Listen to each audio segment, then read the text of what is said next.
May isang sinaunang aklat na matagal nang itinago.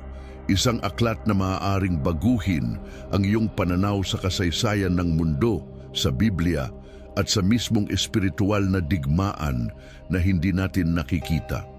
Ito ang aklat ni Enoch, isang teksto na matagal nang tinanggal mula sa Biblia, isang aklat na halos walang gustong pag-usapan. Ngunit bakit? Ano ang nilalaman nito na napakadelikado na kinailangang itago mula sa mundo?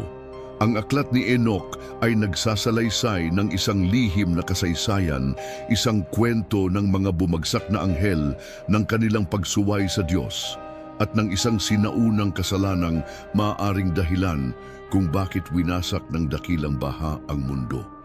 Dito rin matatagpuan ang nakakakilabot na paglalarawan ng mga higanting nilalang na tinawag na Nephilim, mga anak ng mga anghel at tao na sinasabing nagdulot ng matinding kasamaan sa mundo.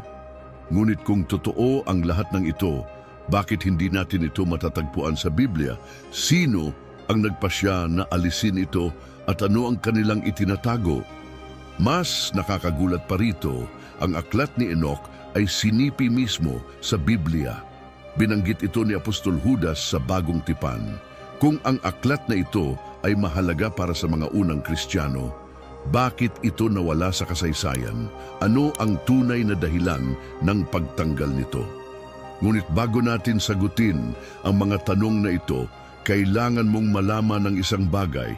Ang impormasyong maririnig mo ngayon ay maaaring baguhin ang iyong pananaw sa Biblia at sa espiritual na mundo na hindi nakikita ng ating mga mata. Handa ka na bang tuklasin ang mga lihim na itinago sa loob ng libu-libong taon? Kung ganoon, manatili ka rito hanggang dulo dahil ang matutuklasan mo ngayon ay maaaring ang pinakatago-tago at pinakamisteryosong katotohanan ng kasaysayan.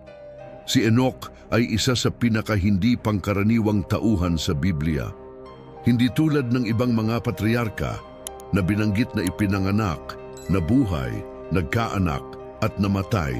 Si Enoch ay may isang linya lamang na naglalaman ng isang misteryo na hanggang ngayon ay pinagtatalunan ng mga eskolar at tagasunod ng pananampalataya. Sa aklat ng Henesis, Kabanata 5, Talata 24, may isang pahayag na nagpapahiwatig na hindi siya namatay gaya ng ibang tao. Lumakad si Enoch na kasama ng Diyos at siya'y nawala sapagkat kinuha siya ng Diyos. Isang linya, isang misteryo, isang pagkawala na walang paliwanag. Ngunit sino nga ba si Enoch? Bakit siya binanggit sa Biblia sa napakaikli ngunit napakahiwagang paraan? Ano ang kanyang papel sa kasaysayan ng pananampalataya at bakit mahalaga ang kanyang kwento sa mas malalim na pag-unawa natin sa espiritual na mundo? Upang maintindihan natin ang lahat ng ito, kailangang balikan natin ang pinagmulan ni Enoch.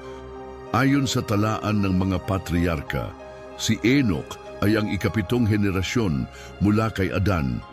Siya ang ama ni Matusalem, ang taong nabuhay ng pinakamatagal sa buong Biblia at ang lolo ni Noe, ang lalaking inatasan ng Diyos upang magtayo ng arka bago ang malaking baha. Ngunit hindi lamang ito ang dahilan kung bakit kakaiba si Enoch. May isang bagay tungkol sa kanya na wala sa iba, isang ugnayan sa Diyos na hindi natagpuan sa ibang mga patriarka. Ang mga salitang lumakad kasama ng Diyos ay hindi simpleng pagsasabi na siya ay isang matuwid na tao. Sa Biblia, ang ganitong pahayag ay ginagamit lamang sa mga taong may natatanging koneksyon sa Diyos. Isang uri ng malapit na kaugnayan na hindi basta-basta natatamo. Hindi sinabing si Noe ay kinuha ng Diyos, hindi rin si Abraham, hindi rin si Moises, kundi si Enoch lamang. Ito ang unang misteryo. Ano ang kanyang nalaman? Ano ang kanyang ginawa upang piliin ng Diyos na siya'y kunin sa halip na hayaang mamatay tulad ng iba? At dito natin nakikita ang papel ng aklat ni Enoch. Isang aklat na hindi isinama sa Biblia, ngunit nagbibigay ng mas detalyadong paliwanag kung sino siya at kung ano ang kanyang nakita.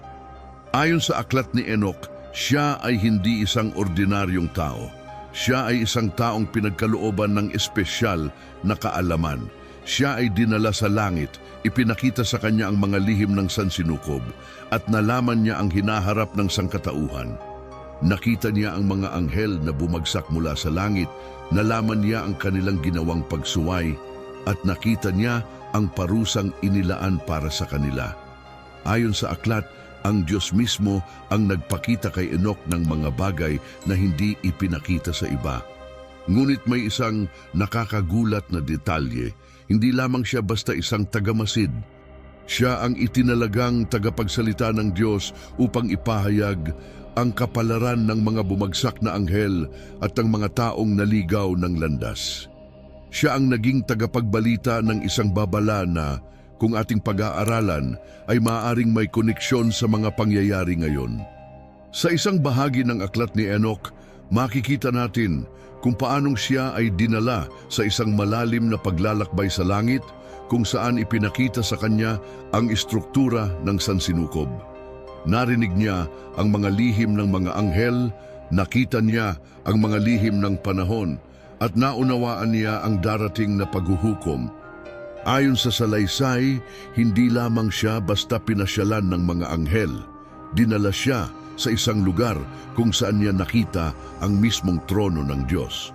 Kung ang kwentong ito ay totoo, kung ang kanyang paglalakbay ay tunay na nangyari, ibig sabihin ba nito ay may isang mas malalim na katotohanan tungkol sa ating mundo na hindi natin nauunawaan?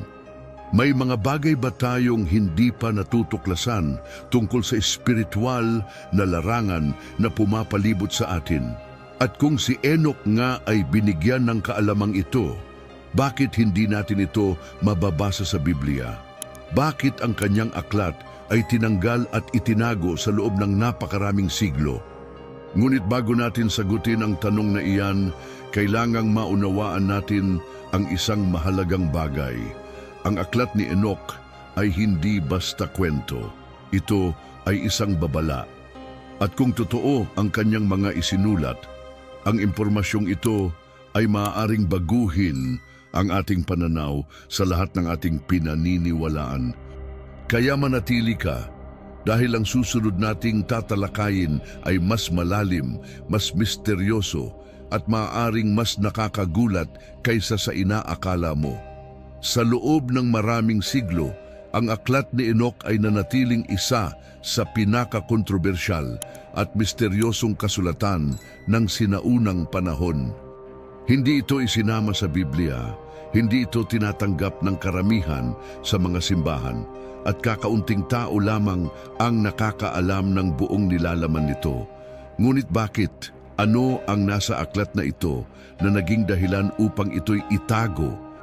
Ano ang nilalaman nito na maaaring magpabago sa pananaw ng maraming tao tungkol sa espiritual na mundo, sa kasaysayan ng sangkatauhan at sa mismong plano ng Diyos para sa mundo? Upang maintindihan ang tunay na bigat ng aklat ni Enoch, kailangang maintindihan natin kung ano talaga ang nakasulat dito. Ito ay hindi isang simpleng kwento ng isang banal na lalaki na dinala sa langit. Hindi ito isang katang-isip na salaysay tungkol sa isang propetang nagkaroon ng pangitain. Ang aklat ni Enoch ay puno ng mga revelasyon, propesya at mga detalyeng hindi mo mahahanap sa ibang bahagi ng Biblia. Ito ay isang aklat na naglalaman ng mga lihim na maaring magbunyag ng isang napakahalagang katotohanan tungkol sa pinagmulan ng kasamaan sa mundo. Isa sa pinakakilalang bahagi ng aklat ni Enoch ay ang kwento tungkol sa mga bumagsak na anghel, ang mga tinatawag na vigilantes. Ayon sa aklat, may isang pangkat ng anghel na itinalaga ng Diyos upang bantayan ang mundo. Ngunit sa halip na manatili sa kanilang tungkulin, sila ay nahulog sa tukso.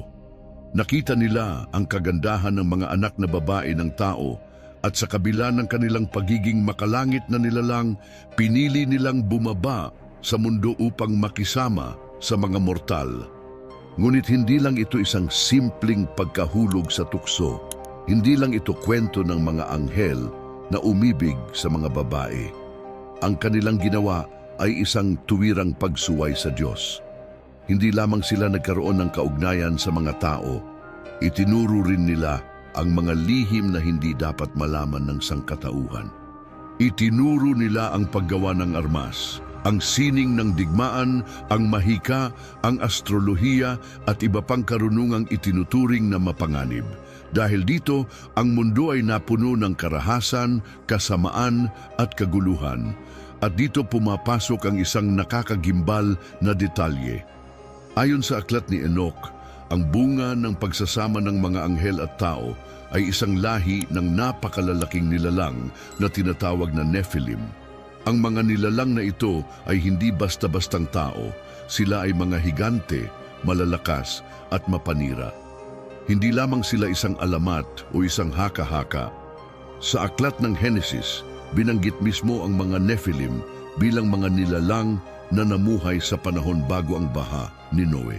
Kung gayon, may koneksyon ba ang kwento ni Enoch sa mismong Biblia? Ang sagot ay isang matunog na oo. Kung iisipin nating mabuti, ang kwento ng mga bumagsak na anghel at ng mga Nephilim ay nagpapakita ng isang mas malalim na dahilan kung bakit dumating ang baha ni Noe.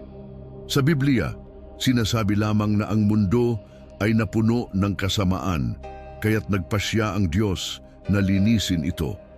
Ngunit sa aklat ni Enoch, makikita natin ang detalye ng kasamaan na ito. Hindi lang ito tungkol sa kasalanan ng tao, kundi tungkol sa isang uri ng kasamaan na hindi likas sa tao. Isang kasamaan na nagmula mismo sa langit. At dito nagiging mas mahirap sagutin ang tanong, bakit hindi ito isinama sa Biblia? Bakit hindi natin mababasa ang mga detalyeng ito sa opisyal na mga kasulatan ng pananampalataya? May dalawang posibleng sagot. Una, maaring ito'y dahil sa napakabigat ng nilalaman nito. Kung ito ay ipinasok sa Biblia, ito ay magpapabago sa ating pananaw, hindi lamang sa kasaysayan, kundi pati na rin sa ating pagkaunawa sa espiritual na mundo. Pangalawa, maaaring ito'y sadyang itinago upang mapanatili ang isang mas simpleng bersyon ng kasaysayan, isang bersyon na mas madaling tanggapin ng karamihan. Ngunit anuman ang dahilan, isang bagay ang malinaw. Ang aklat ni Enoch ay hindi isang katang-isip lamang. Ito ay isang aklat na nagbigay ng impluensya sa maraming sinaunang grupo ng mga mananampalataya. Ito ay binasa, pinag-aralan at sinipi pa nga sa mismong bagong tipan.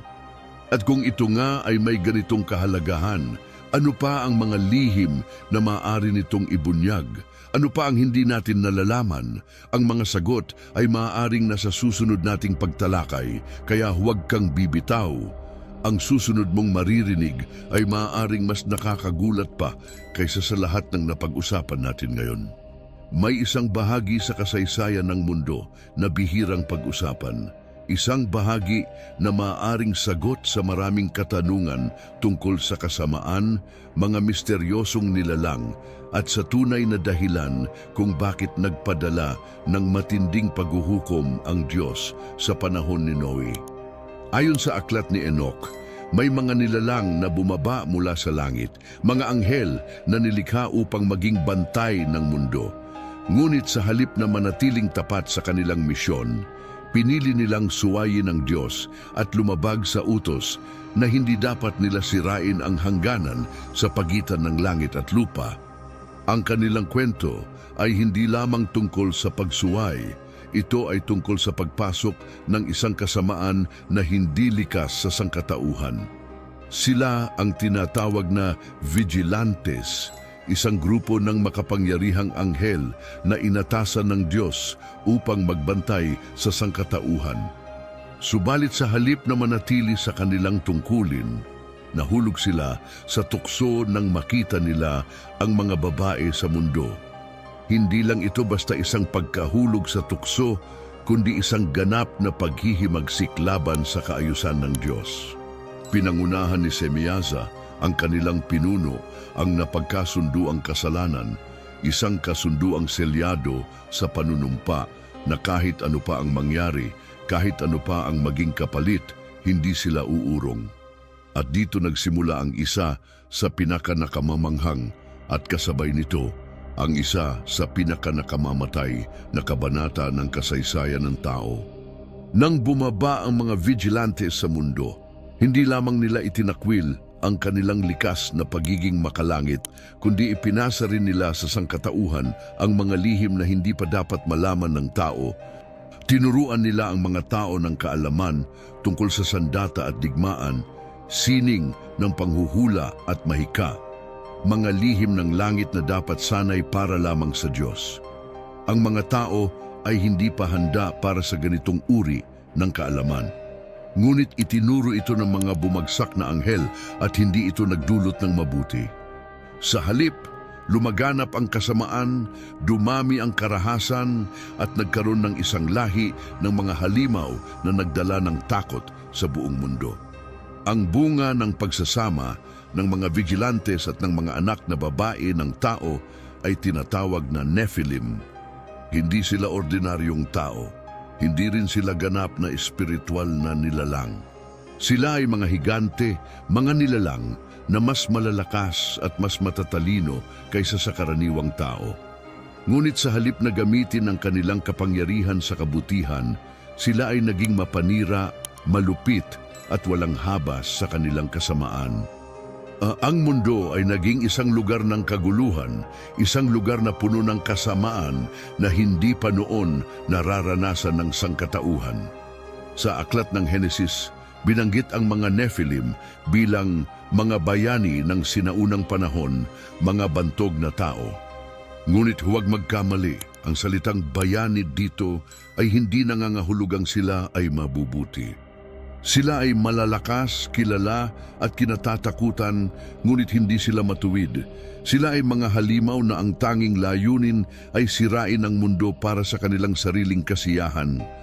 Ginamit nila ang kanilang kapangyarihan upang gawing alipin ang mga tao, upang kontrolin ang mundo, at upang gawing isang lugar ng kasamaan ang dating magandang nilikha ng Diyos. Ngunit hindi ito ang pinakamatinding bahagi ng kwento. Ang pinakamatinding bahagi ay ito. Kung ito nga ang tunay na dahilan kung bakit dumating ang baha ni Noe, kung ito nga ang dahilan kung bakit kinailangang burahin ng Diyos ang halos lahat ng tao sa mundo, ano ang ibig sabihin nito para sa atin ngayon? Ang kasalanang ito ay hindi simpleng paglabag lamang. Ito ay isang sadyang pagsira sa kaayusan ng Diyos, isang pagsubok na baguhin ang natural na nilikha ng Panginoon. At kung nangyari ito noon, ano ang pumipigil na mangyari ito muli? Huwag kang bibitaw dahil ang susunod mong malalaman ay mas malalim, mas nakakagulat at maaaring magbago sa paraan ng iyong pagtingin sa kasaysayan ng mundo. Sa loob ng maraming siglo, patuloy ang debate kung ang aklat ni Enoch ay isang tunay na revelasyon mula sa Diyos o isang sinaunang kasulatan na hindi dapat bigyang pansin. Ngunit kung pagbabasehan natin ang mga pahiwatig na matatagpuan sa Biblia mismo, tila may mga bahagi ng kasaysayan na sinadyang hindi ipaliwanag ng buo sa mga tekstong nakapaloob sa ating kasalukuyang Biblia. Isang halimbawa nito ay ang maikling ngunit nakakagimbal na pahayag sa aklat ng Henesis. Noong panahong iyon, may mga Nephilim sa lupa at pagkatapos din noon nang ang mga anak ng Diyos ay sumiping sa mga anak na babae ng tao at sila'y nagkaanak sa kanila. Sila ang naging mga makapangyarihang tao noong unang panahon, mga bantog na mandirigma, isang misteryosong talata. Walang masyadong paliwanag, walang detalyadong paglalarawan kung sino talaga ang mga Nephilim. Ngunit kung susuriin natin ang aklat ni Enoch, dito natin makikita ang buong istorya na hindi isinama sa Biblia. Dito natin malalaman ang detalyadong dahilan kung bakit nagalit ang Diyos sa mundo sa panahong iyon at bakit kinailangan niyang burahin ang halos lahat ng buhay sa lupa sa pamamagitan ng malaking baha. Sa aklat ni Enoch, Binanggit na ang mga bumagsak na anghel ay hindi lamang simpleng nagkaroon ng relasyon sa mga kababaihan sa mundo. Hindi lang ito isang kwento ng pagkahulog sa tukso. Ito ay isang sistematikong pagsuway na may isang layunin, baguhin ang nilikha ng Diyos. Hindi lang sila nag-anak ng mga Nephilim, itinuro rin nila ang mga lihim ng langit na hindi dapat malaman ng mga tao. Itinuro nila kung paano lumikha ng mga sandata, kung paano basahin ang mga bituin upang hulaan ang hinaharap, kung paano gamitin ang mahika upang manipulahin ang katotohanan, at kung paano gamitin ang mga elementong hindi pa dapat abutin ng karaniwang tao. Ang mundo ay naging isang lugar ng matinding kasamaan at karahasan. Ang mga Nephilim ay hindi lamang mga higanting mandirigma. Sila ay naging mapanirang nilalang na kumain ng tao, na nagdala ng pagkawasak sa lahat ng kanilang madaanan. Ayon sa aklat ni Enoch, sila ay may kapangyarihan na hindi normal para sa isang nilalang sa mundo. Ang kanilang laki, lakas at katalinuhan ay higit sa kahit anong lahi ng tao noong panahong iyon. Ngunit hindi lang iyon ang mas nakakatakot, ang kanilang espiritual na kalikasan ay may koneksyon pa rin sa kanilang mga anghel na ama. Ibig sabihin, hindi lang ito laban ng tao laban sa tao, kundi isang tunay na labanan sa pagitan ng makalangit at makalupa, ng mabuti at masama. Kung ito nga ang tunay na nangyari, kung ang kasamaan sa mundo ay dumating hindi lamang dahil sa kasalanan ng tao, kundi dahil sa isang paghalo ng espiritual at makalupang lahi, paano ito naapektuhan ang pananaw ng Diyos sa sangkatauhan? Dito pumapasok ang mas matinding tanong. Ang baha ni Noe ba ay isang simpleng paraan ng Diyos upang parusahan ang kasalanan? O ito ba ay isang matinding hakbang upang linisin ang mundo mula sa isang pagbabago sa nilikha niya na hindi na maaaring ibalik sa dati? Sa Biblia, malinaw na sinasabi na si Noe ay isang matuwid na tao. Ngunit may isang partikular na paglalarawan tungkol sa kanya na bihirang mapansin ng maraming nag-aaral ng kasulatan. Sa Henesis, sinasabi na si Noe ay perpekto sa kanyang henerasyon. Ano ang ibig sabihin nito? Maaari ba nating ipagpalagay na ang ibig sabihin ng perpekto rito ay hindi lamang sa moral na aspeto, kundi sa isang mas malalim na kahulugan na si Noe lamang at ang kanyang pamilya ang natitirang hindi naapektuhan ng lahi ng Nephilim?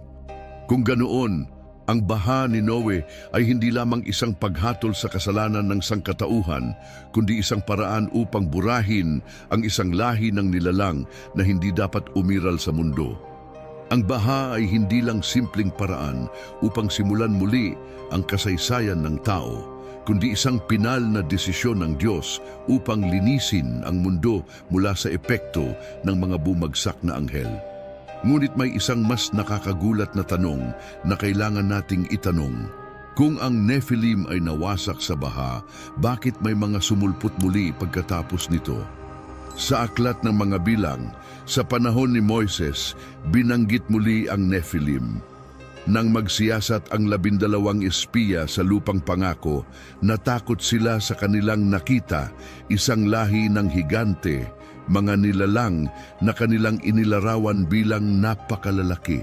Hanggang sa pakiramdam nila'y parang mga tipaklong lamang sila sa harapan ng mga ito. Paano sila nakaligtas? May bumagsak na namang mga anghel pagkatapos ng baha? O may naiwang dugo ng Nephilim sa ilan sa mga tao na nakaligtas? Ito ay isang tanong na walang tiyak na sagot, ngunit nagbubukas ito ng isang pinto ng palaisipan na maaaring magpabago sa ating pananaw sa kasaysayan. At kung may posibilidad na ang Nephilim ay bumalik noon, ano ang pumipigil sa kanila na bumalik ngayon?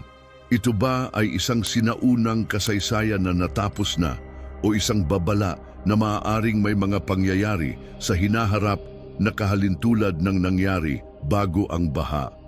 Ang sagot sa tanong na ito ay maaaring magbago sa paraan ng iyong pag-unawa sa kasalukuyang mundo. Ngunit bago natin sagutin ang tanong na ito, kailangan nating tingnan kung paano tinanggap ng mga sinaunang relihiyon at mga unang Kristiyano ang aklat ni Enoch at kung paano ito nawala sa opisyal na kasulatan ng Biblia.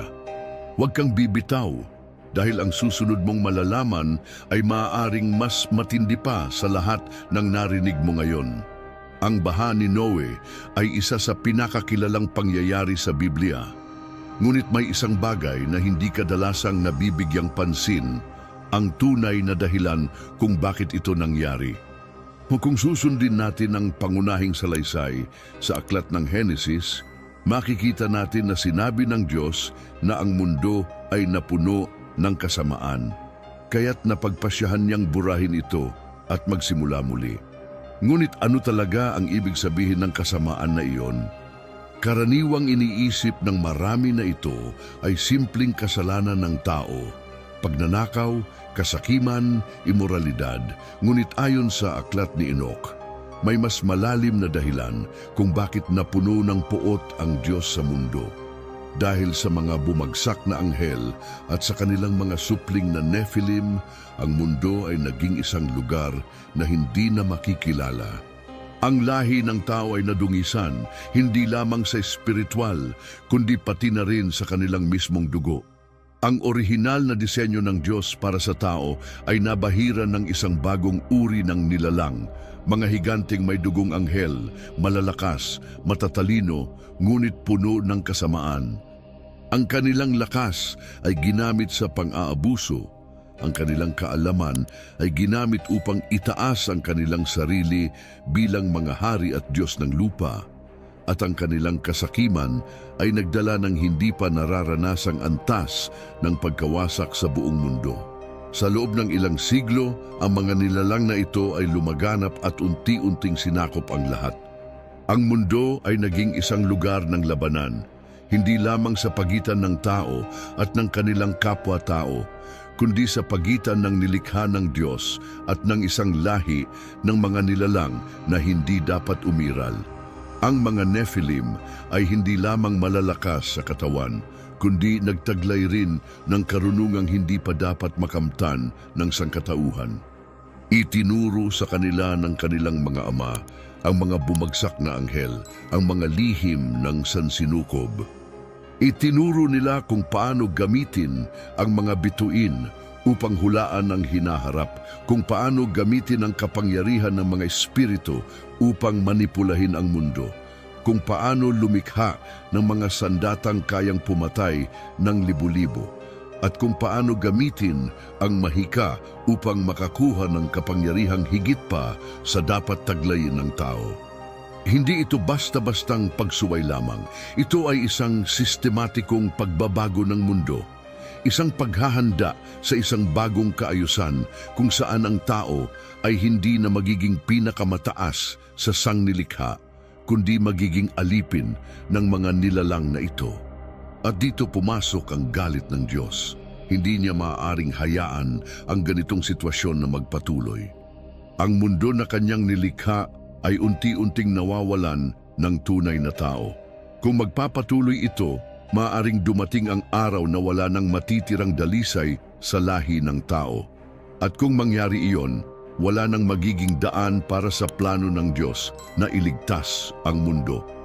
Sa ganitong kalagayan, napagpasyahan ng Diyos na burahin ang lahat at magsimula muli. Ngunit may isang pamilya na naiiba, ang pamilya ni Noe. Sa Henesis, sinabi na si Noe ay matuwid, ngunit may isang detalye sa paglalarawan sa kanya na napaka-importante. Siya ay perpekto sa kanyang henerasyon. Maraming iskolar ang naniniwala na ang salitang perpekton rito ay hindi lamang nangangahulugang matuwid sa espiritual na aspeto, kundi may kinalaman din sa kanyang dugo. Hindi siya nadungisan ng lahi ng Nephilim. Dahil dito, siya at ang kanyang pamilya ang pinili ng Diyos upang maging bagong simula ng sangkatauhan. Ang arka na itinayo ni Noe ay hindi lamang isang paraan upang iligtas ang ilang piling nilalang mula sa baha. Ito ay isang huling depensa laban sa ganap na pagkalipol ng tunay na tao sa mundo. Sa pamamagitan ng baha, nilinis ng Diyos ang mundo sa lahat ng Nephilim, sa lahat ng bumagsak na anghel na nasa anyong laman, at sa lahat ng kasamaan na kanilang dinala. Ngunit ang tanong na dapat nating itanong ay ito: kung ang baha ay idinisenyo upang burahin ang lahi ng Nephilim, bakit sila muling lumitaw pagkatapos nito? Paano ito nangyari?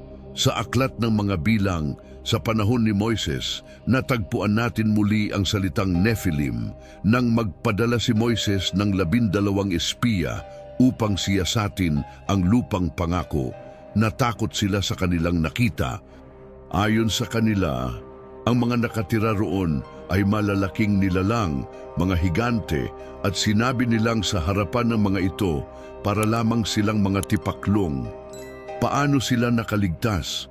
May mga bumagsak bang anghel na muli na namang bumaba sa mundo at muling sinubukang sirain ang lahi ng tao? O may naiwang dugo ng Nephilim sa ilan sa mga nakaligtas sa baha? Ang sagot sa tanong na ito ay maaring baguhin ang ating pananaw sa kasaysayan. At kung ang Nephilim ay bumalik noon, ano ang pumipigil sa kanila na bumalik ngayon? Hindi ito isang simpleng alamat. Ito ay isang bahagi ng kasaysayan na may matinding epekto sa ating panahon ngayon. Ngunit upang masagot ang tanong kung paano nawala ang aklat ni Enoch at bakit ito hindi isinama sa Biblia, kailangang bumalik tayo sa kasaysayan ng sinaunang simbahan at alamin kung sino ang nagdesisyon na ipagbawal ang aklat na ito. Huwag kang bibitaw dahil ang kasagutan ay maaaring mas nakakagulat kaysa sa iyong inaakala. Ang aklat ni Enoch ay hindi basta isang sinaunang kasulatan na maaaring balewalain. Sa katunayan, sa loob ng maraming siglo, ito ay itinuturing na isang banal na aklat, isang isinulat ng isang lalaking dinala mismo sa langit upang masaksihan ang mga lihim ng Diyos. Ngunit kung ganito ito kahalaga, bakit ito tinanggal sa Biblia? Sino ang nagpasya na ito'y hindi dapat mapasama sa mga opisyal na kasulatan? Ano ang nasa aklat ni Enoch na tila napakadelikado para sa pananampalataya ng mga tao? Upang maunawaan kung bakit nawala ang aklat ni Enoch, kailangang bumalik tayo sa kasaysayan. Noong unang panahon, bago pa maisulat ang buong bagong tipan, ang mga Hudyo at unang mga Kristiyano ay may iba't ibang kasulatan na kanilang pinag-aaralan.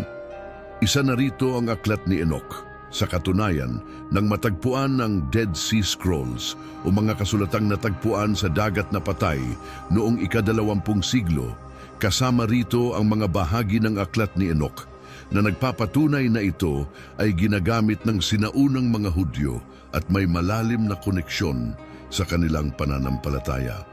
Ngunit hindi lang ito ginamit ng mga Hudyo, kahit ang mga unang Kristiyano ay binibigyan ito ng pagpapahalaga. Isa sa mga pinakakilalang halimbawa nito ay ang sulat ni Apostol Judas sa Bagong Tipan. Sa kanyang sulat, may isang bahagi kung saan direkta niyang sinipi ang aklat ni Enoch. Sinabi niya, nagpropesya rin naman si Enoch na ikapito mula kay Adan na nagsabi, narito, ang Panginoon ay dumarating na kasama ang kanyang libu-libong banal upang hatulan ang lahat at upang parusahan ang lahat ng masama sa gitna nila dahil sa lahat ng kanilang masasamang gawa na kanilang ginawang may kasamaan at sa lahat ng masasamang pananalitang sinalita laban sa kanya. Isang direktang sipi mula sa isang aklat na hindi na natin matatagpuan sa Biblia ngayon. Ngunit paano naging ganito? Kung ang isang apostol mismo ay gumamit ng aklat ni Enoch bilang isang mapagkakatiwalaang sanggunian, bakit ito itinakwil ng mga sumunod na lider ng pananampalataya? Dito pumapasok ang isang napaka-importanting bahagi ng kasaysayan ng Kristyanismo, ang mga konseho ng simbahan na nagpasya kung aling mga aklat ang opisyal na kikilalanin bilang bahagi ng Biblia. Hindi lahat ng aklat ay basta-basta na lamang isinama. Sa loob ng maraming taon, iba't ibang grupo ng mga Kristiyano ang may kanya-kanyang ginagamit na kasulatan. Sa huli, nagkaroon ng mga pagpupulong ang mga lider ng simbahan upang tiyakin kung alin sa mga ito ang dapat manatili at alin ang dapat ituring bilang apokripo o hindi opisyal. Isa sa posibleng dahilan kung bakit tinanggal ang aklat ni Enoch ay ang nilalaman nito tungkol sa mga bumagsak na anghel sa Nephilim at sa matinding parusang darating sa kanila. Kung babasahin mo ang Biblia ngayon, makikita mo na kaunti lang ang detalyeng ibinibigay tungkol sa mga nilalang na ito. Sa aklat ng Henesis, maikli lamang ang banggit sa kanila. Sa aklat ng mga awit at aklat ng mga propeta, may ilan ding pahiwatig tungkol sa pagbagsak ng mga anghel. Ngunit wala kahit saan sa Biblia ang nagbibigay ng ganitong kaliwanag na paglalahad ng kung sino talaga sila, paano sila nagkasala at ano ang naging epekto nila sa mundo. Sa aklat ni Enoch, makikita natin ang isang mas malinaw na larawan ng nangyari. Makikita natin na ang mga bumagsak na anghel ay hindi lamang basta itinapon mula sa langit. Sila ay bumaba sa lupa, nakisama sa tao, at sinadyang baguhin ang kaayusan ng mundo. Hindi lang nila tinuruan ang mga tao ng mahika at iba pang lihim na hindi pa dapat malaman, kundi nagkaroon din sila ng mga supling, ang mga Nephilim, na siyang nagdala ng matinding kasamaan sa mundo. Ngunit narito ang isang bagay na maaring hindi isinama sa opisyal na Biblia para hindi ito maging isang sentro ng doktrina. Sa aklat ni Enoch, makikita natin na hindi lahat ng bumagsak na anghel ay kabilang kay Satanas. Sa katunayan, ang mga vigilantes, ang mga anghel na bumagsak upang makisama sa tao, ay iba sa mga anghel na sumama kay Lucifer sa kanyang paghihimagsik laban sa Diyos. Kung susuriin natin ito, maaaring mabago nito ang ating pangunawa tungkol sa kung paano gumagalaw ang espiritual na mundo. At may isa pang napaka-importanting bagay sa aklat ni Enoch. Binabanggit ang darating na paghatol, hindi lamang sa sangkatauhan, kundi pati sa mga bumagsak na anghel. Sinasabi rito na ang kanilang kasalanan ay may tiyak na parusa, isang nakatakdang pagkakakulong sa kailaliman, isang espiritual na bilangguan na hindi na nila matatakasan. Ngunit kung ito nga ang magiging hantungan ng mga bumagsak na anghel, hindi ba dapat ay mas binigyang pansin ito ng simbahan? Bakit sa halip na ituro ito, mas pinili nilang alisin ang aklat mula sa kasaysayan? Maraming teorya tungkol dito. Isa sa mga posibilidad ay dahil masyadong matindi ang nilalaman nito, masyadong direktang ipinapakita ang labanang espiritual, at maaaring hindi ito madaling tanggapin ng mga taong nais magkaroon ng isang mas simpleng pananampalataya. Ang isa pang posibilidad ay dahil sa takot na ang ilan sa mga katuruan nito ay maaaring gamitin sa maling paraan. Halimbawa, ang kaalaman tungkol sa mga lihim ng langit na itinuro ng mga bumagsak na anghel ay maaaring gamitin upang bigyang katuwiran ang mga gawin ng mga taong nais magkaroon ng kapangyarihang higit sa dapat para sa kanila. Anuman ang tunay na dahilan, isang bagay ang malinaw. Ang aklat ni Enoch ay hindi basta itinakwil dahil walang halaga. Sa katunayan, tila ito ay sadyang itinago, sadyang inalis, at sadyang hindi isinama sa opisyal na Biblia. At kung ito nga ay sadyang itinago, ang susunod na tanong ay mas mahalaga. Ano pa ang maaaring itinago mula sa atin?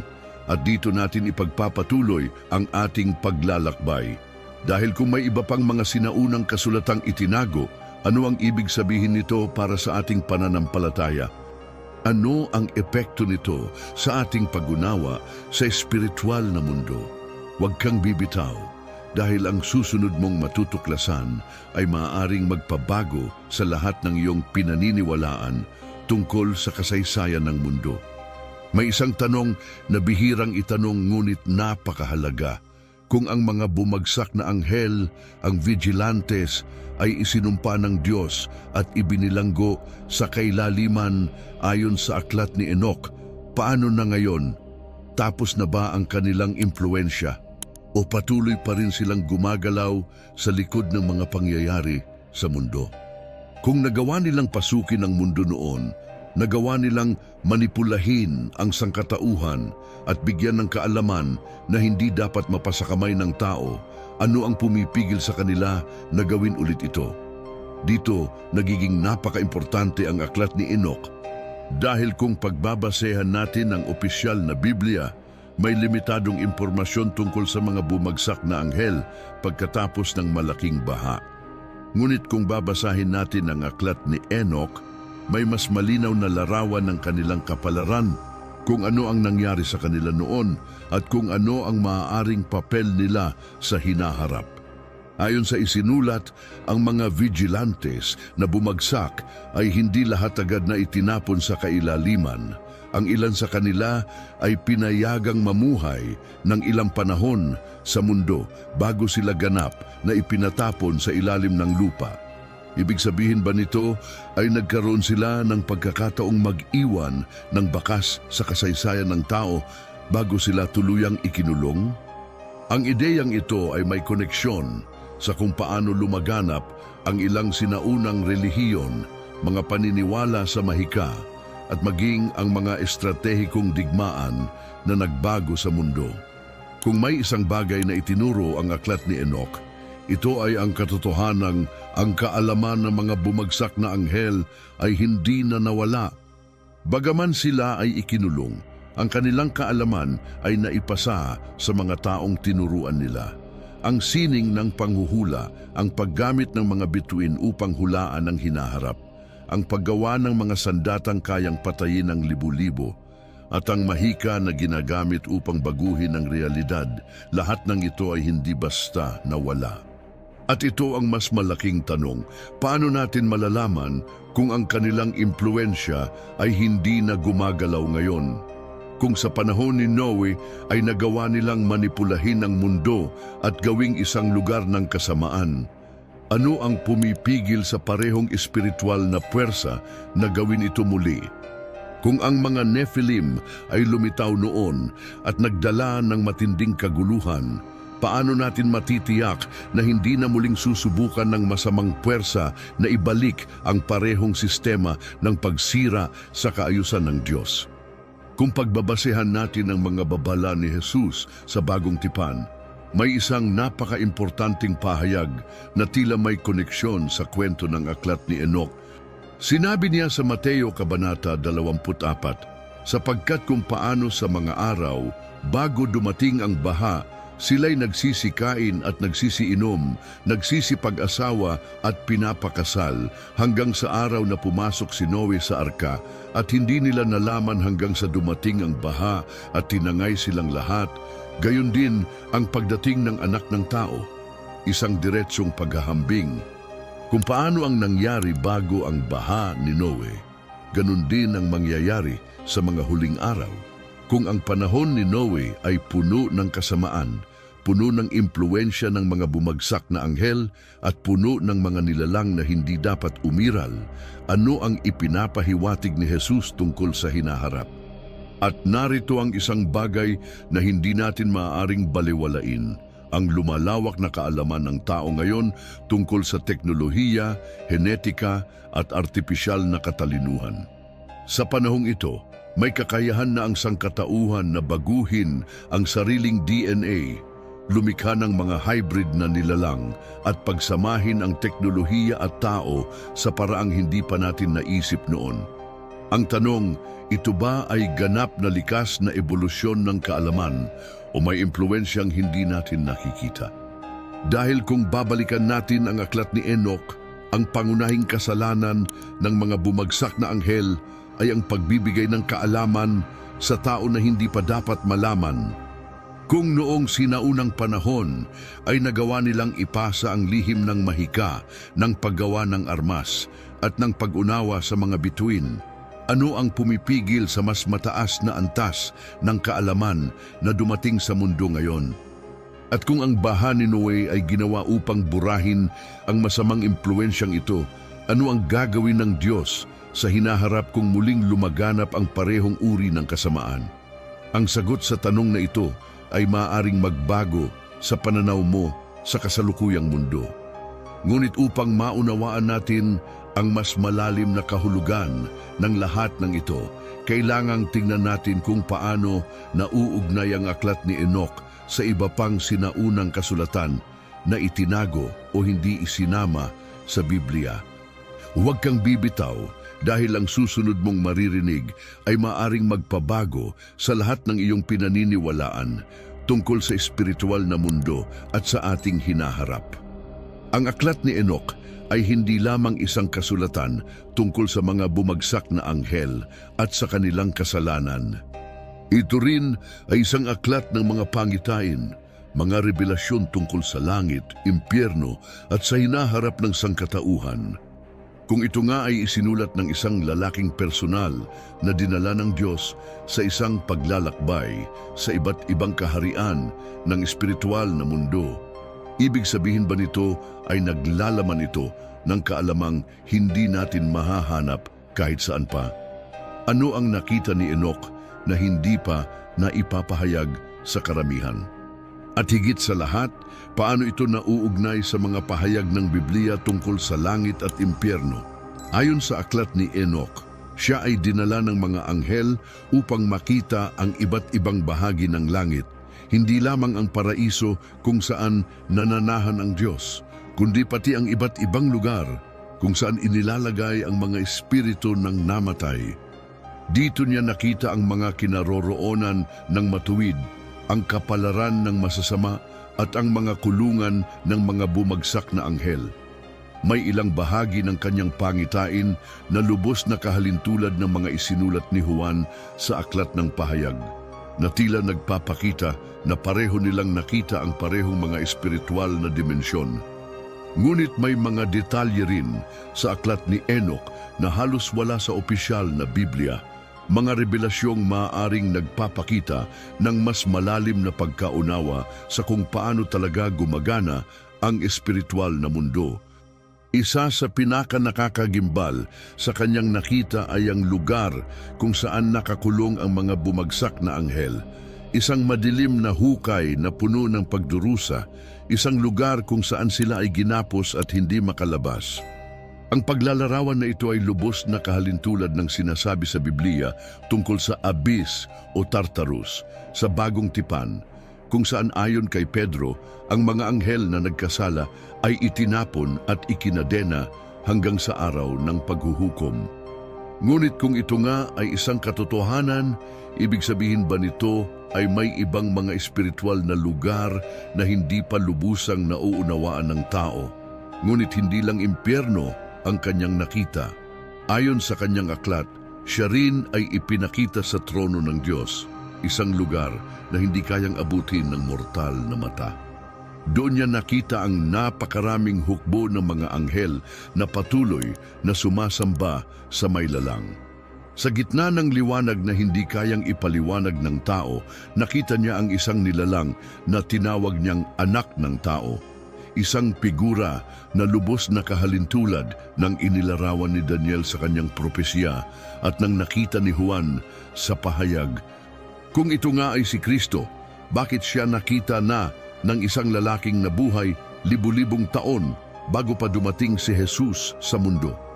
Isang pangitain mula sa hinaharap o isang revelasyon na nagpapatunay na si Kristo ay hindi lamang dumating sa mundong ito 2,000 taon na ang nakalilipas, kundi siya ay naroon na mula pa noong simula. At kung ang aklat ni Enoch ay naglalaman ng ganitong uri ng kaalaman, mga detalyadong paglalarawan ng langit, impyerno at ng plano ng Diyos para sa mundo, bakit ito tinanggal sa Biblia?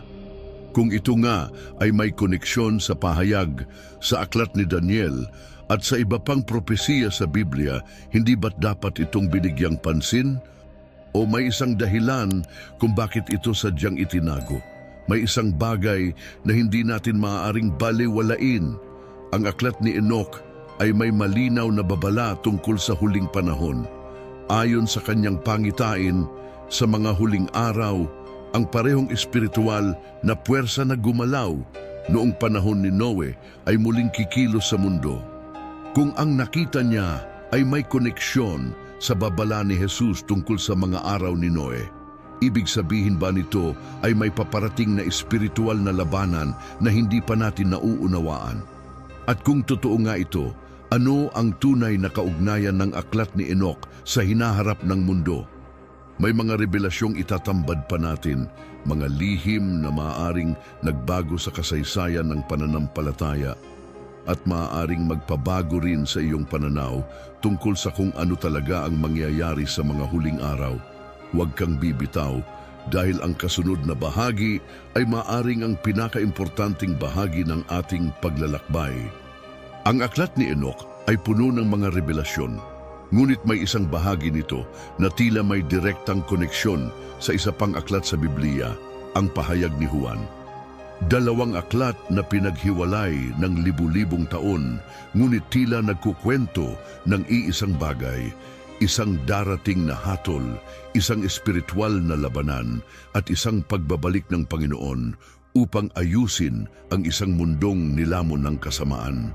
Kung totoo nga na may ugnayan ang aklat ni Enoch at ang pahayag ni Juan, ano ang ibig sabihin nito? May mga propesya ba sa aklat ni Enoch na nagpapakita ng parehong hinaharap na isinulat ni Juan? At kung oo, bakit hindi ito mas kilala, mas pinag-aaralan at mas itinuturo sa mga simbahan? Isa sa pinakakamangha-manghang bahagi ng aklat ni Enoch ay ang kanyang pangitain tungkol sa isang nilalang na tinawag niyang anak ng tao.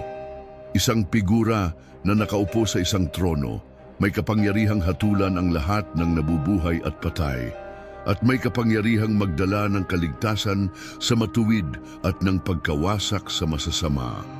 Ang paglalarawan niya sa anak ng tao ay halos kaparehong-kapareho ng paglalarawan ni Daniel sa kanyang propesiya, at lalo pang naging malinaw nang ipahayag ito ni Juan sa pahayag.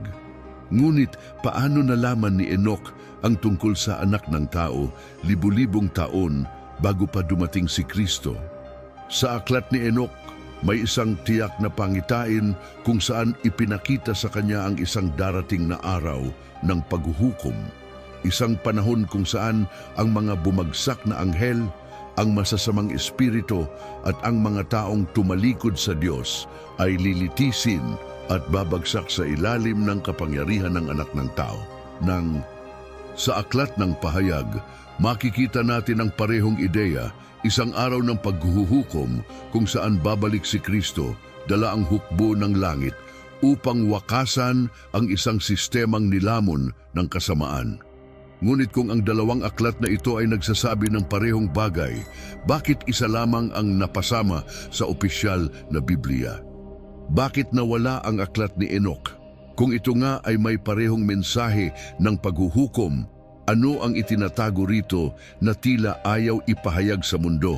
May isang bagay na dapat nating maunawaan sa aklat ni Enoch. Ang paglalarawan ng espiritual na labanan ay mas detalyado. Hindi lamang ito tungkol sa mga masasamang tao at sa kanilang mga kasalanan.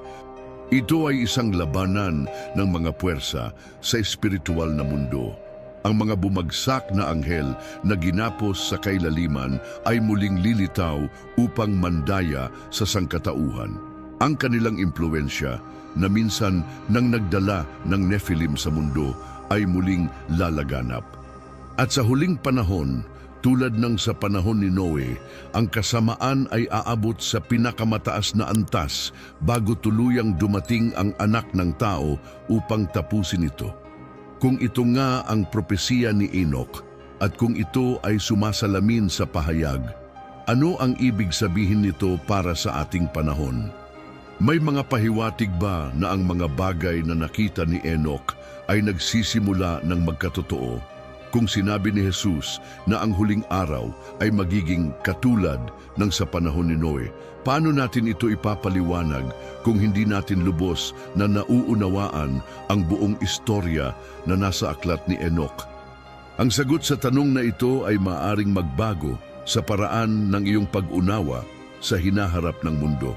Ngunit bago natin ito tuluyang tuklasin, kailangan nating bumalik sa isa pang misteryo, ang iba pang mga sinaunang aklat na tulad ng aklat ni Enoch na maaaring naglalaman ng mahahalagang revelasyon na hindi nais ipaalam sa atin. Huwag kang bibitaw dahil ang susunod mong maririnig ay maaaring ang susi sa mas malaking palaisipan na matagal nang itinatago sa kasaysayan. Sa aklat ni Enoch, may isang babala na halos hindi nabibigyang pansin, isang pahayag na tila nag-uugnay sa kasaysayan ng daigdig, sa mga bumagsak na anghel at sa mismong propesiya ni Kristo tungkol sa katapusan ng panahon. Isang linya na kung pagbibigyang pansin, maaaring magbago sa ating pagkaunawa sa darating na paghuhukom. Sa kanyang pangitain, sinabi ni Enoch na sa huling panahon, ang mga espiritu ng mga Nephilim ay muling gagalaw sa mundo at ang kanilang impluensya ay gagambala sa sangkatauhan. Isang pahayag na dapat pag-isipan, kung ang baha ni Noe ay inilaan upang burahin ang lahi ng Nephilim, paano nagkaroon ng posibilidad na bumalik sila? Paano nila muling mahahanap ang daan upang makaimpluensya sa mundo? Upang maunawaan natin ito, kailangang bumalik tayo sa sinasabi ng Biblia. Sa aklat ng Genesis 2, malinaw na sinabi na pagkatapos ng baha, may mga higante pa ring natagpuan sa lupa.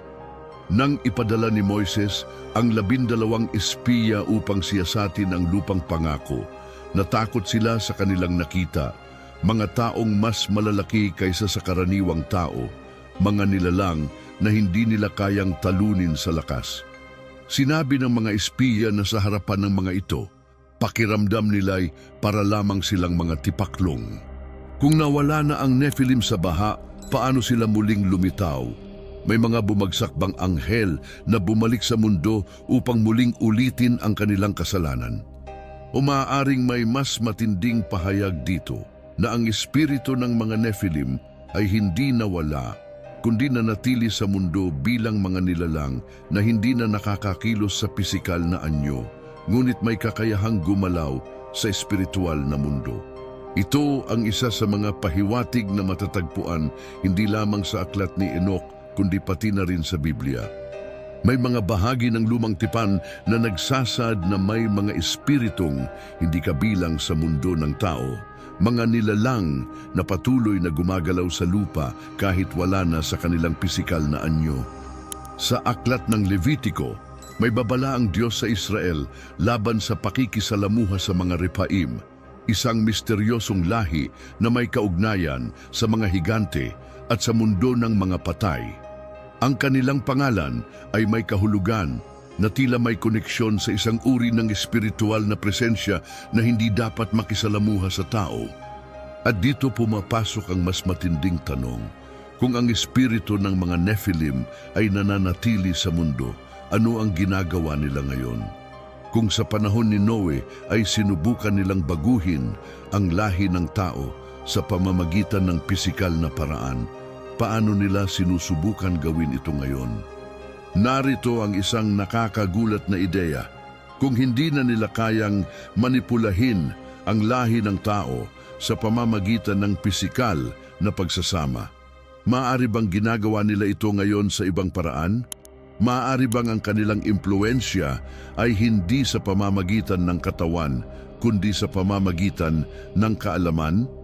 Sa aklat ni Enoch, sinabi na ang bumagsak na mga anghel ay nagturo ng kaalaman sa sangkatauhan, mga lihim ng langit, mga bagay na hindi pa dapat malaman ng tao.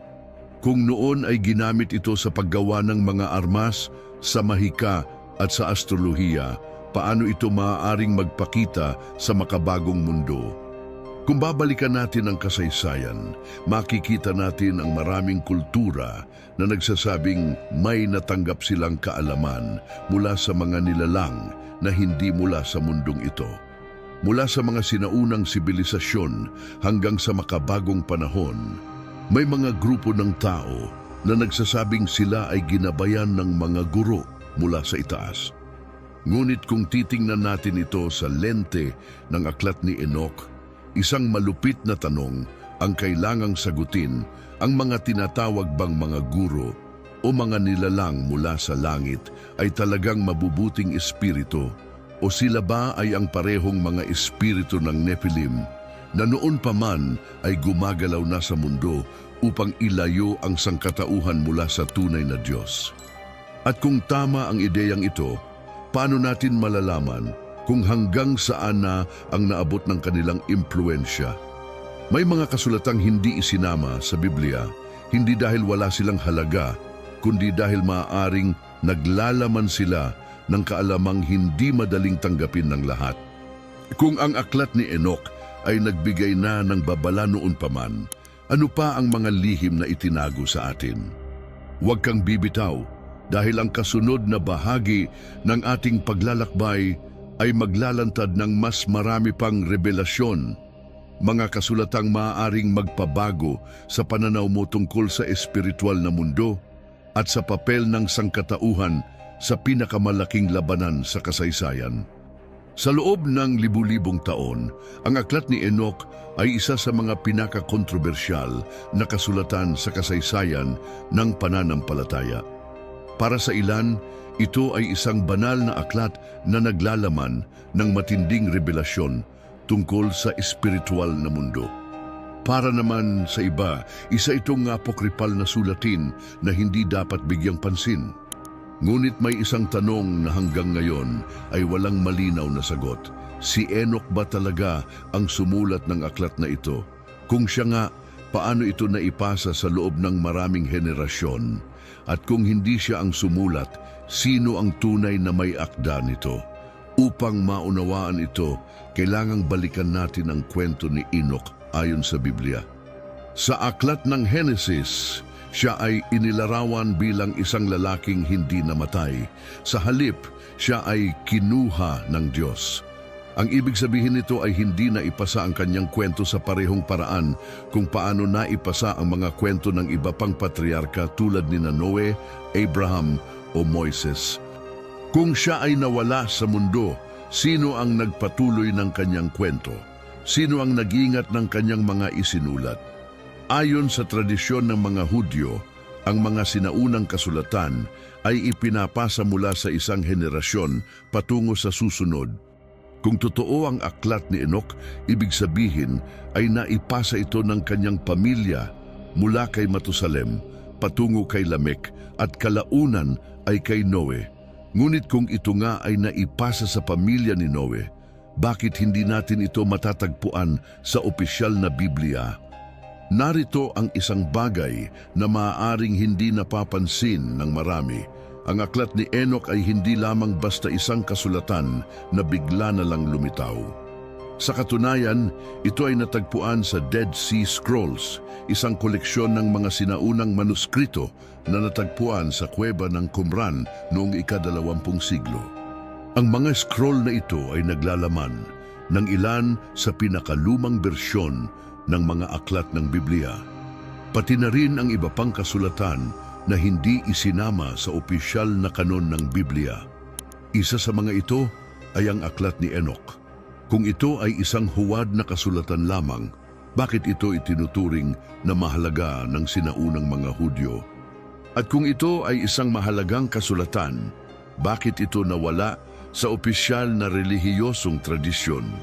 Isa sa mga dahilan kung bakit may mga nagsasabing hindi si Enoch ang tunay na sumulat ng aklat ay dahil sa wika at estilo ng pagkakasulat nito. Ayon sa mga iskolar, ang aklat ni Enoch na meron tayo ngayon ay naisulat sa Aramaic at kalaunan ay isinalin sa Griego at iba pang wika. Ngunit si Enoch ay nabuhay libu-libong taon bago pa ang paggamit ng mga wikang ito. Ibig sabihin ba nito ay ang kasulatang ito ay hindi orihinal kundi isang pagsasalin ng mas lumang teksto? At dito pumapasok ang isang mas malaking tanong. Kung ito ay isang pagsasalin ng isang mas naunang kasulatan, ano ang orihinal na wika nito? Maaari bang ito ay isang sinaunang pagsulat na mas luma pa kaysa sa alam nating kasaysayan? Kung totoo ito, Ibig sabihin ba nito ay may mga kasulatang nawala na sa mundo na naglalaman ng kaalamang hindi na natin mahahanap kailanman? Ngunit may isa pang posibilidad na hindi man si Enoch mismo ang nagsulat ng aklat. Ito ay maaaring isinulat ng kanyang mga inapo bilang isang paraan upang itala ang kanyang mga pangitain at karanasan. Sa sinaunang panahon, karaniwan ng isinusulat ng mga disipulo o tagasunod ang mga turo ng isang propeta o guro upang mapanatili ang kanilang kaalaman. Kung ang aklat ni Enoch ay isang aklat na naisulat batay sa tunay na revelasyon ni Enoch, nangangahulugan ba ito na ang nilalaman nito ay dapat bigyang pansin kahit hindi siya mismo ang sumulat? At kung ito nga ay batay sa tunay na revelasyon, paano ito nawala sa kasaysayan ng Kristyanismo? Sino ang nagdesisyong alisin ito sa opisyal na kanon? Ang sagot sa tanong na ito ay maaaring mas malalim kaysa sa inaakala natin. Ngunit upang tuluyan nating maunawaan ito, kailangang bumalik tayo sa kasaysayan ng simbahan, sa mga konseho na nagpasya kung aling mga aklat ang dapat manatili sa Biblia at aling mga aklat ang dapat ituring na apokripal. Dahil kung may iba pang kasulatan na itinago o tinanggal, ano pa ang hindi natin alam tungkol sa kasaysayan ng ating pananampalataya? Huwag kang bibitaw dahil ang susunod mong matutuklasan ay maaaring magpabago sa iyong pananaw hindi lamang sa aklat ni Enoch, kundi sa mismong kasaysayan ng Biblia.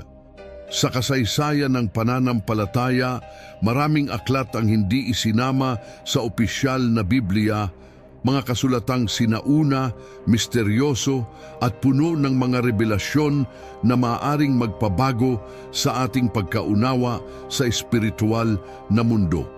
Ang aklat ni Enoch ay isa lamang sa kanila, ngunit kung may isang aklat na tinanggal, paano natin matitiyak na wala pang ibang mahalagang kasulatang itinago o hindi isinama?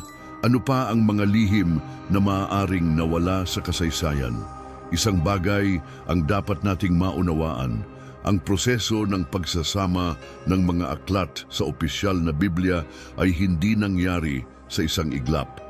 Hindi ito isang simpleng pagpili ng mga disipulo ni Kristo kung aling mga kasulatan ang kanilang isasama.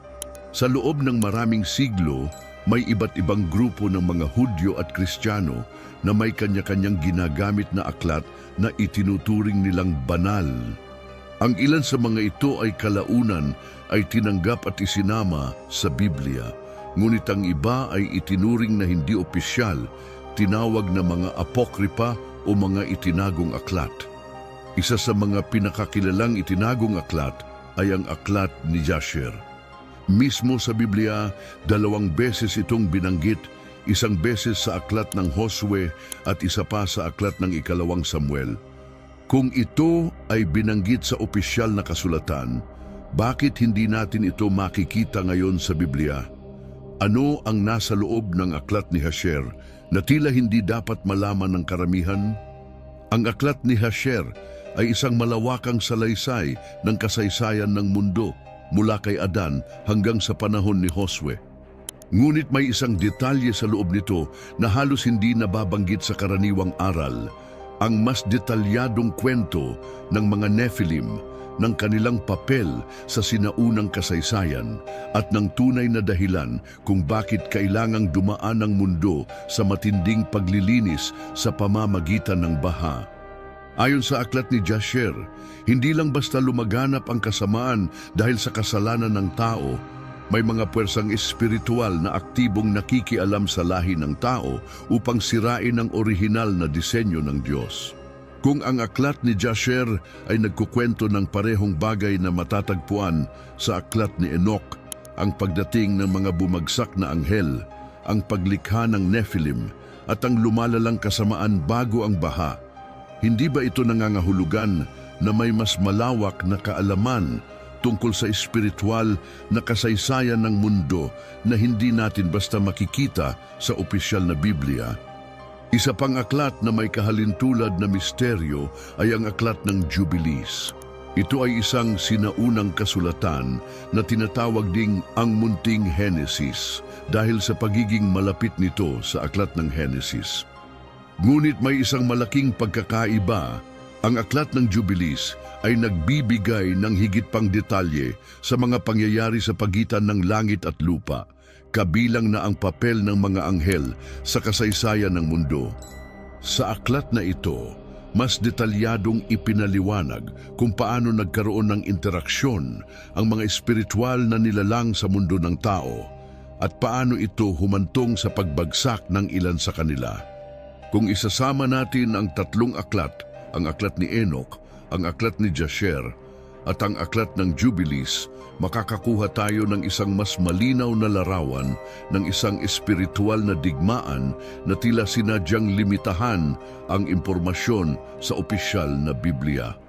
Hindi ito nangangahulugan na ang Biblia ay kulang o hindi totoo, ngunit may indikasyon na may mga kasulatan na maaaring nagbibigay ng mas malawak na pagkaunawa tungkol sa kung ano talaga ang nangyari sa pagitan ng langit at lupa. At dito pumapasok ang mas matinding tanong, kung may tatlong sinaunang aklat na hindi isinama sa Biblia, may iba pa bang kasulatan na itinago sa atin? Kung ang mga sinaunang sibilisasyon ay may kaalaman tungkol sa mga espiritual na nilalang na bumisita sa mundo, at kung ang kaalamang ito ay matatagpuan sa mga itinagong aklat, ano pa ang hindi natin alam? Ang sagot sa tanong na ito ay maaaring mas nakakagulat kaysa sa inaakala natin.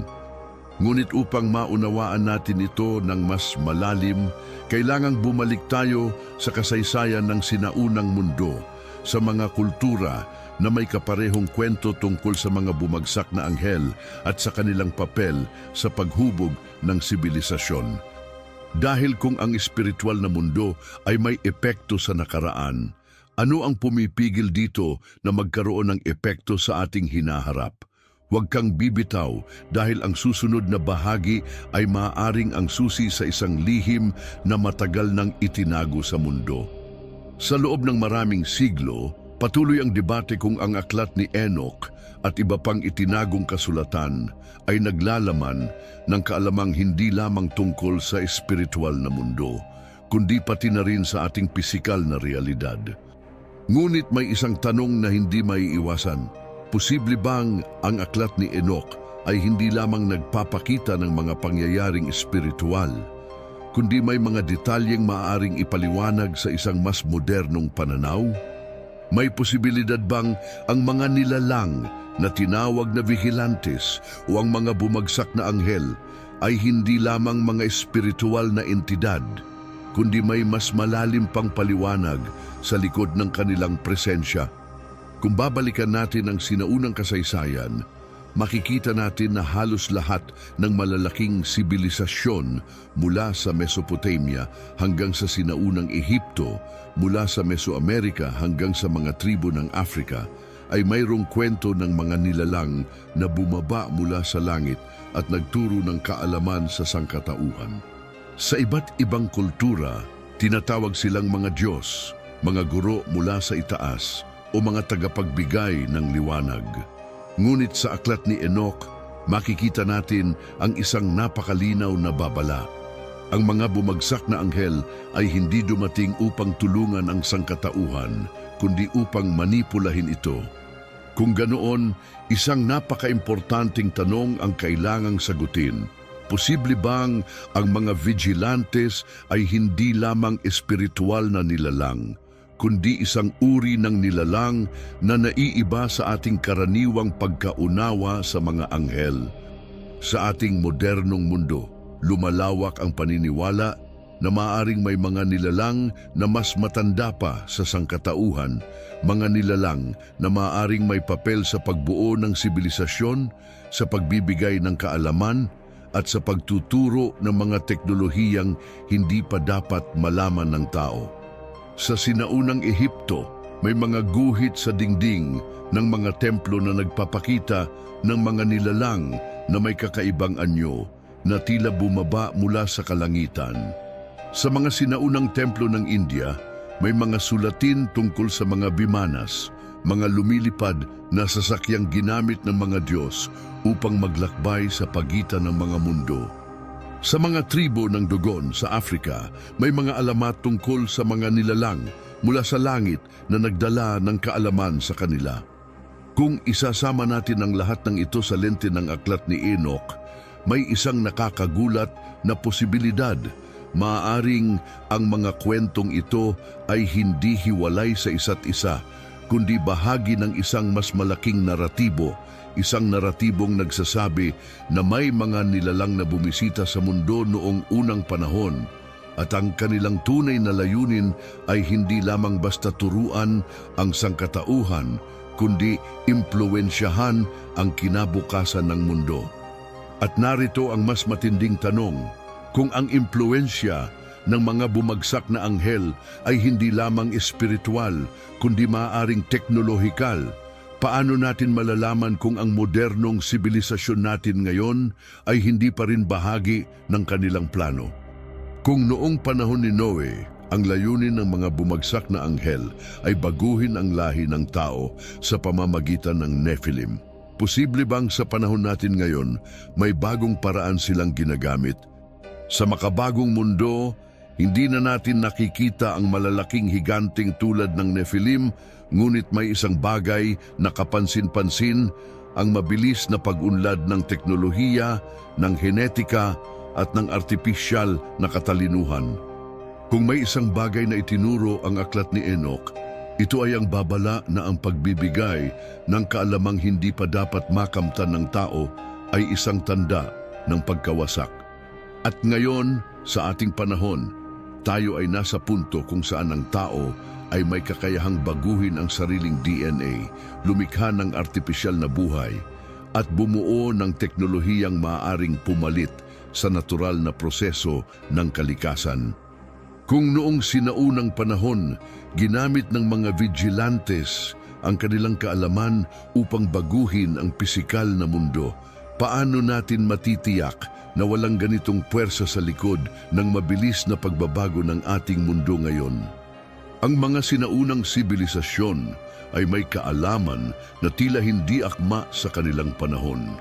Mga piramide na eksaktong nakaposisyon ayon sa mga bituin, mga sinaunang guhit sa lupa na makikita lamang mula sa himpapawid, at mga templong itinayo gamit ang teknolohiyang hindi natin maipaliwanag kung paano nagawa ng wala pang modernong kagamitan. Ano ang posibilidad na ang ilan sa mga bagay na ito ay hindi bunga ng natural na talino ng tao, kundi may impluwensya mula sa mas mataas na nilalang? Kung ang aklat ni Enoch ay nagbibigay ng babala tungkol sa pagbagsak ng mga anghel na nagturo ng kaalamang hindi dapat malaman ng sangkatauhan, may koneksyon ba ito sa kasalukuyang mundo kung saan ang agham at teknolohiya ay umabot na sa puntong kaya na nating palitan ang natural na pagkakagawa sa tao?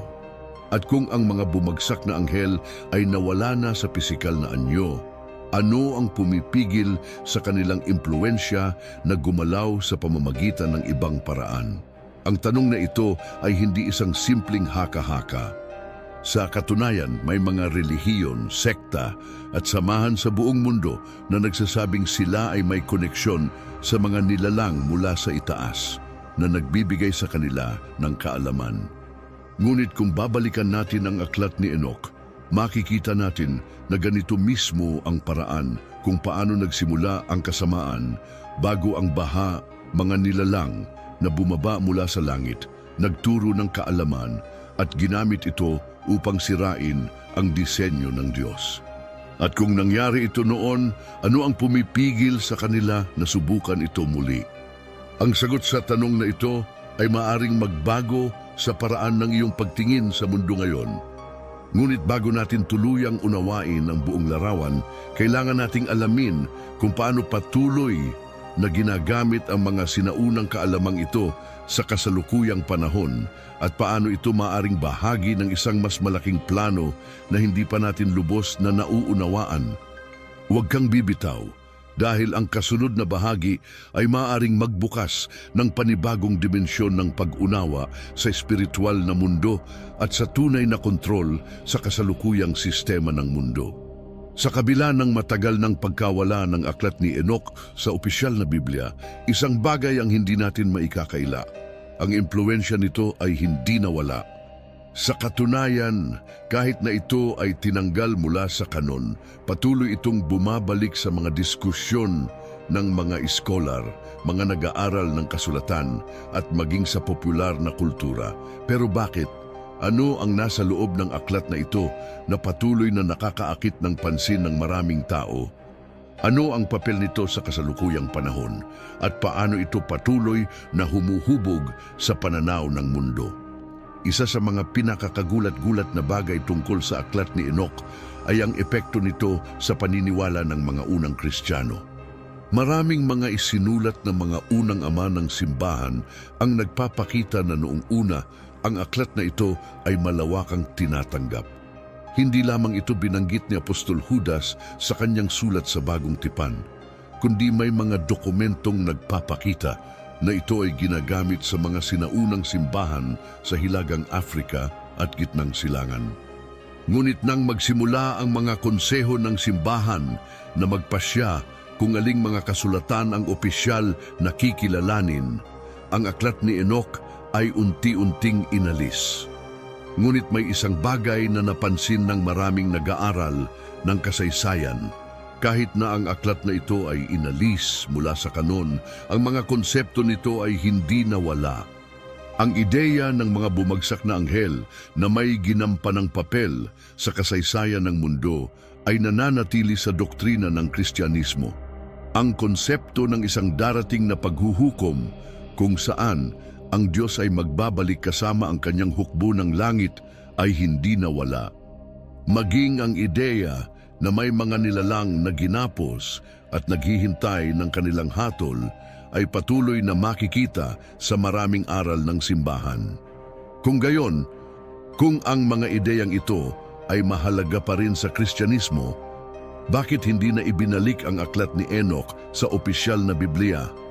Narito ang isang bagay na maaring hindi napansin ng marami. Ang aklat ni Enoch ay may mga revelasyon na tila masyadong radikal para sa tradisyonal na pananampalataya. Hindi tulad ng ibang mga aklat ng Biblia na nagbibigay lamang ng mga pahiwatig tungkol sa mga bumagsak na anghel.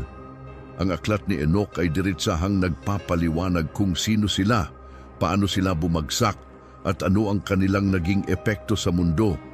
Pinapakita nito kung paano nila ginamit ang kanilang kaalaman upang turuan ang sangkatauhan ng mga bagay na hindi pa dapat nilang malaman. At kung iisipin natin, hindi ba't ganito rin ang nangyayari ngayon?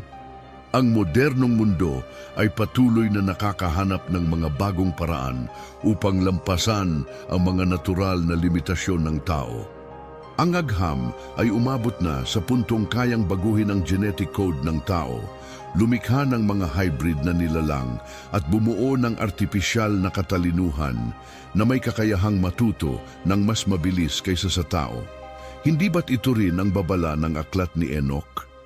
Na ang mga bumagsak na anghel ay nagdala ng kaalamang hindi pa dapat mapasakamay ng sangkatauhan at dahil dito, ang mundo ay bumagsak sa matinding kasamaan?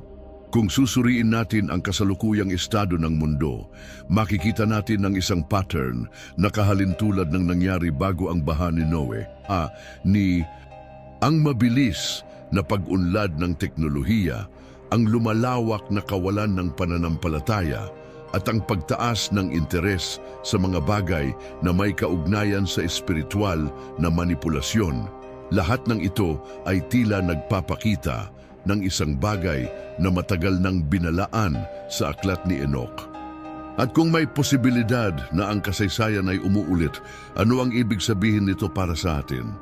Kung totoo na sa huling panahon, ang mundo ay muling babalik sa kondisyon nito bago ang baha. Isang panahon kung saan ang kasamaan ay nasa pinakamataas nitong antas at ang mga espiritual na puwersa ay muling kikilos upang kontrolin ang sangkatauhan. Ano ang dapat nating gawin? Ang aklat ni Enoch ay hindi lamang isang kasaysayang naisulat at nawala sa panahon. Ito ay isang babala. Isang babala na maaaring may mas malaking puwersang gumagalaw sa likod ng kasalukuyang sistema ng mundo. Isang babala na ang digmaan sa pagitan ng mabuti at masama ay hindi natapos noon, kundi patuloy pa ring nangyayari ngayon. At kung may isang bagay na sinasabi ng aklat na ito ng malinaw, ito ay ang katotohanang darating, ang araw ng paghuhukom, isang araw kung kailan ang lahat ng lihim ay mabubunyag, at ang lahat ng nilalang, tao man o espiritual, ay haharap sa hatol ng Diyos. Kung totoo ito, paano ito makakaapekto sa ating pananaw sa kasalukuyang mundo? Ano ang mga bagay na hindi natin napapansin dahil tayo ay masyadong abala sa ating pang-araw-araw na buhay? At higit sa lahat, ano ang mangyayari kung ang parehong espiritual na puwersa na gumalaw noon ay muling kikilos upang tapusin ang kanilang sinimulan? Huwag kang bibitaw dahil ang susunod na bahagi ng ating paglalakbay ay maaaring magpabago sa iyong pananaw, hindi lamang sa aklat ni Enoch, kundi sa mismong hinaharap ng mundo. Sa puntong ito, isang bagay ang dapat mong itanong sa iyong sarili. Ano ang ibig sabihin ng lahat ng ito para sa ating panahon ngayon? Kung ang aklat ni Enoch ay hindi lamang isang sinaunang kasulatan, kundi isang babala, ano ang mga implikasyon nito sa hinaharap ng mundo? Ano ang tunay nitong sinasabi sa atin? Sa lahat ng ating napag-usapan, lumilitaw ang isang malinaw na larawan, isang larawan ng isang espiritual na labanan na hindi pa tapos. Mula pa noong panahon ni Enoch hanggang sa panahon ni Noe hanggang sa ngayon, tila may isang paulit-ulit na siklo kung saan ang mundo ay dahan-dahang bumabalik sa parehong kondisyon na nag-udyok sa Diyos upang hatulan ito noon. Kung babalikan natin ang sinabi ni Jesus sa Mateo Kabanata 24, sinabi niya, kung paano sa mga araw ni Noe, ganoon din ang pagdating ng anak ng tao. Ano ba talaga ang nangyari sa panahon ni Noe? Ito ay isang panahon ng matinding kasamaan, isang panahon kung saan ang mundo ay pinasok ng mga nilalang na hindi dapat narito, isang panahon ng teknolohikal at espiritual na pagsulong na hindi ayon sa disenyo ng Diyos. Kung susuriin natin ang kasalukuyang mundo, hindi ba't nakikita natin ang parehong mga pattern? Ang mabilis na pag-unlad ng teknolohiya, ang pagsasanib ng agham at henetika upang baguhin ang natural na kalikasan ng tao, ang pagsubok na lampasan ang mga limitasyon ng katawan at isipan, hindi ba't ito ang parehong mga bagay na itinuro ng mga bumagsak na anghel noon? At kung noong sinaunang panahon, ginamit nila ang kaalaman upang iligaw ang sangkatauhan, ano ang pumipigil sa kanila na gawin ito muli sa makabagong mundo?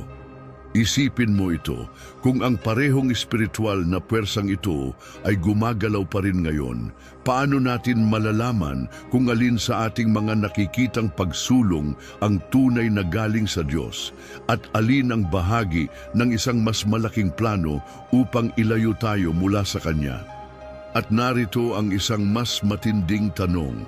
Kung ang aklat ni Enoch ay naglalaman ng mga babala tungkol sa mga bagay na nangyari noon at maaaring mangyari muli, ano ang sinasabi nito tungkol sa mga dapat nating gawin? Sa aklat ni Enoch, isang bagay ang malinaw, darating ang araw ng paghuhukom. Darating ang panahon kung kailan ang lahat ng itinagong lihim ay mabubunyag. Ang mga bumagsak na anghel ay huhusgahan. Ang mga espiritong nananatili sa mundo upang iligaw ang sangkatauhan ay wawakasan. At ang mga tao ay magkakaroon ng dalawang pagpipilian, sumama sa katuwiran o manatili sa kasamaan. At dito nagiging personal ang tanong, nasaan ka sa labanan na ito? Dahil kung ang lahat ng ating tinalakay ay may katotohanan, Kung ang aklat ni Enoch ay tunay na naglalaman ng mahahalagang revelasyon tungkol sa nakaraan at hinaharap, hindi mo maaring baliwalain ito. Hindi ito isang simpleng kwento lamang, isa itong babala. Isang tawag upang buksan ang iyong mga mata sa kung ano ang tunay na nangyayari sa mundo. Ngayon, nasa iyo na ang desisyon. Pipiliin mo bang manatiling walang pakialam o sisimulan mong suriin ang lahat ng iyong nalalaman? Dahil kung may isang bagay na malinaw, ito ay ang katotohanan ang digmaan sa pagitan ng liwanag at dilim ay hindi natapos noon, nasa gitna pa rin tayo nito ngayon. Kung naniniwala kang mahalagang malaman ito ng mas maraming tao, huwag kalimutang i-like ang video na ito at i-share sa iba. Dahil ang impormasyon ay kapangyarihan at ang katotohanan ay isang bagay na hindi dapat manatiling nakatago.